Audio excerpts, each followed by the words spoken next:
on Sunday, the Eagles have struggled on offense this season. That is for sure. The Eagles offense is averaging the fewest points per drive, 1.28, punting on the highest percentage of drives, over 52%, and recording the highest percentage of drives without a first down, 45%. The Eagles have been held to 3 or fewer points and a half in each game this season. The Redskins, meanwhile, have also struggled on offense with Kirk Cousins, who has thrown multiple interceptions in 6 of his 12 career starts. They lost all 6 games. Skip Bayless. Who wins? Stephen A. Smith, I have no idea how the weather is going to impact this game, but I know what my gut is telling me. I'm going to go with the quote-unquote upset that I don't think will be that much of an upset.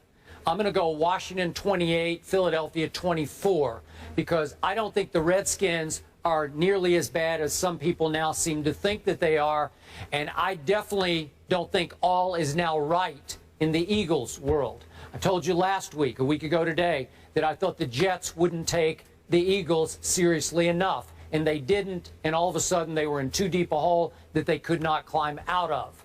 In this case, Kirk Cousins, as we know, can get pretty hot or very cold against your New York Football Giants. I think he'll go back to being pretty hot as he was against the St. Louis Rams when he went 23 of 27 in Washington for 203 yards and a touchdown. And obviously, I think Matt Jones and Alfred Morris will be able to run the ball pretty well. And I think that Jordan Reed and Garcon will be able to catch quite a few. I just think the Eagles are not quite back to being the Eagles that we saw in the preseason, especially Sam Bradford. I think they will still struggle some on offense, 28-24 home team. Skip Bayless, I'm right with you. I'm right with you. A matter of fact, I just think the score is going to be a little bit less. I can see the Redskins winning somewhere along the lines of 24-20. But I do believe they will win this game. You got to remember that the Eagles have one of the 3rd worst yard differentials in the game. Yeah. I think it's like at about 221, whereas the Redskins have the best yard differential in the NFL at about plus 283. And I think when you look at it from that perspective, they're accumulating yardage, they're moving the chains, they're making things happen, whereas the Eagles, as I have consistently said this week, have been held scoreless in 7 of the first 12 quarters of this NFL season for themselves. I look at it that I take into account inclement weather. When you've got inclement weather, that goes to the home, to the team with the best running game. Yep. And obviously right now that's Alfred Morris with Matt Jones. We also have to look at it from the perspective that in terms of offensive schemes and how your offensive line is playing and progressing, that's also going to help the Redskins. Then last but not least, you have to take into account the fact that the Redskins playing the Giants on a Thursday night are at a decided advantage because that additional few days to protect some of the awkward schemes that Chip Kelly may throw your way. I think that also works in the Redskins' advantage. I'm picking them to win this game 24-20. Now I'm a little worried about my pick. Both of you going Washington, and I'm against you again. I'm going Eagles. You're going Eagles. Chip Kelly on that defense. Oh, now I feel better after the Jets. Whatever. I'm not a jinx. When are you going to realize this? Good luck. Jeez, people. Adrian Peterson versus Peyton Manning. Who shows out? We'll break down Vikings, Broncos, and pick that game coming up. Joining us now on the phone is Cowboys corner Orlando Scandrick. Orlando is currently rehabbing from the knee injury he suffered late in training camp. Since 2013, he's led all Dallas defensive backs in interceptions and sacks. Orlando, thank you so much for joining us. Man, thanks for having me. I'm sorry I couldn't be there with you guys today in person, in the flesh. It's okay. What happened? What happened? What's the deal? Just rehabbing. I'm just trying to, do whatever I can to recover and regain the form that I was in before I got injured. All right, understood. I guess that's a little more important. But let's get into it. So your boys lost last week at home to the Falcons. Julio Jones had only 3 catches in the first half, and then he went off in the second with 9 catches for 137 yards, 2 TDs. Orlando, what happened to your Cowboys defense last Sunday? I think we just let it get away from us. I think we kind of had some technical errors, but you know what happens. That game's behind us. The boys are looking forward to this Sunday, and I'm looking forward to watching them. Stephen A., give me just a second with my friend, my friend Orlando, because he has a bone to pick with me. Because when he went down in training camp, even though I had called him all of last year the best player on my Cowboy defense, I couldn't just jump off the horse at that point and say all is lost. So I started saying, wait a second. It's not like he's Deion Scandrick. As good as Orlando is, he's not Deion Scandrick. So I'm going to hang in with my Cowboys. But Orlando Scandrick did not like that. So the floor is yours, Mr. Scandrick. Skip, I ain't too upset with you, but I mean, thank you.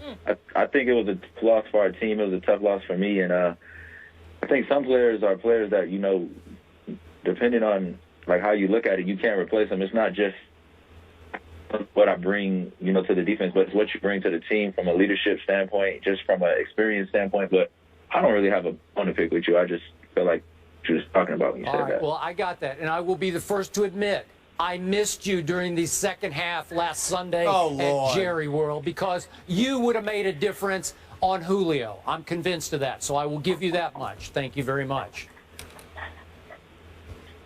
No, thank you. Go ahead, Stephen A. Well, I don't know why y'all want me to be a part of this. It ain't even an interview as far as I'm concerned. It's just a love fest with all of you Cowboys. Look, Orlando Scandrick, you can play. You're a friend of the show. You know I got love for you, bro. But I have no love for your team. I think y'all are average, even though you've got elite talent. Somehow, some way, something will happen to get in the way. I'm sad, very much so, in all seriousness, that you got hurt. And I don't root against you individually, and neither my boy Dez, because I love me some Dez Bryant. But I just have a problem with the Dallas Cowboys always walking around like you're champions instead of a team that hasn't won a Super Bowl in 20 years. Do you have a problem, or do y'all have a problem with me having that attitude? Not at all. I mean, you got the right to have that attitude. We haven't won anything, and I think that we're striving for excellence. And every day we're trying to get better around here and trying to reach perfection. And I understand people feel like we haven't won in a long time, but as an athlete and as a player, you know, part of the Dallas Cowboys, we try to just envision things. You got to envision those things so they can come true. So, of course, we're going to walk around every day and carry ourselves like we're champions because that's what we're striving to be. So, Orlando, as a team leader, tell me how much concern you have about Brandon Weeden playing quarterback at New Orleans this Sunday night.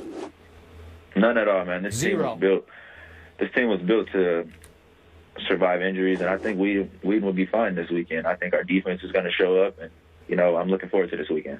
Good. Orlando, I have a question. What do you mean this team is built to survive injuries? What proof do you have of that, sir? I mean, our offensive line is great. Our running backs are good, you know, and our defense is built to carry this team. Your defense? You mean without you, your defense is built to carry? Really? Absolutely. We're going to be getting some players back we're going to be getting some players back next week. Next week, and we'll be fine. Yeah, and by the way, Mr. Smith, how about a Greg Hardy and a Rolando McClain and a Randy Gregory will soon be back in Orlando? How much better will those players make this defense? A lot. You know, I can't even put it into words, but, you know, to have those players returning that are in the front seven, it's going to make it a lot easier for the secondary and for everyone else.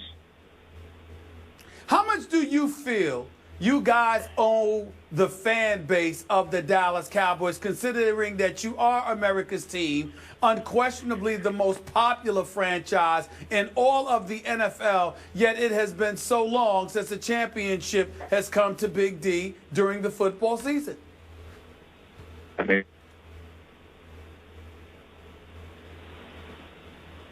lose him? Orlando. Hello? I think we might have lost Orlando.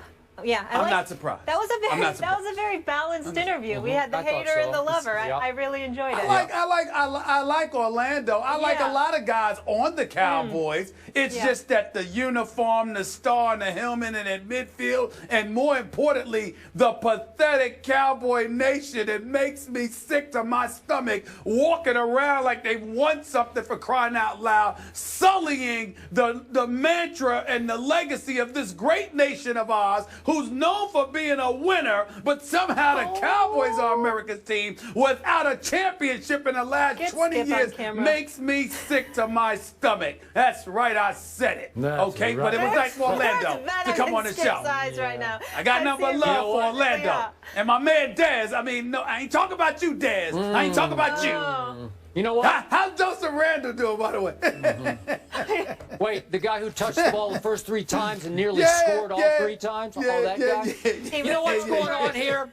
Beneath all that bluster that you just heard from that man, beneath all that bloviation is nothing but fear. Because he knows that as I get all my players back on defense, and then pretty soon I'm going to get Dez back, and I'm going to get little Tony Romo back, and you know and I know, Super Bowl, here we come.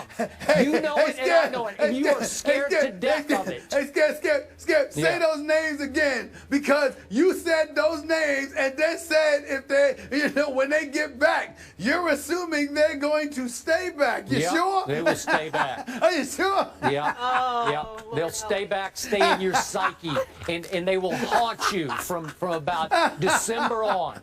Well, I can't wait. Forget Psycho Time. I just saw a little Psycho skip come out. We gotta go to break. Seriously, I hope they're around. I hope they're around.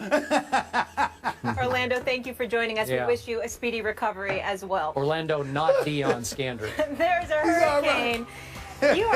He's out of control today. Yes, he is. Headed towards the East Coast this weekend, but as of right now, Philly and Washington are still scheduled to play Sunday. We'll discuss that after the break. Stephen A.'s having a good old time.